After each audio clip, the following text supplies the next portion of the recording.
सुनर लईकी तहरा जैसन सुनर लईकी किस्मत से मिले हो किस्मत से मिले हो गोरे गोरे गाल बागाले पे काला दिल हो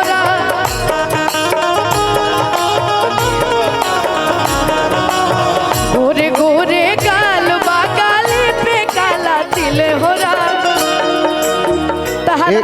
बाबू बाबू एक आवश्यक सूचना, जो टेंट वाले हैं, टेंट वाले भाई साहब मंच पे आके मिले, टेंट वाले भाई साहब मंच पे आके मिले और हम सबके बीच कुछ क्षण भर में भोजपुरी के गौरव जिनको बोला जाता है पावर स्टार पवन सिंह जी का आगमन होने वाला है। मैं चाहूंगा कि जो बैरिकेड बना हुआ है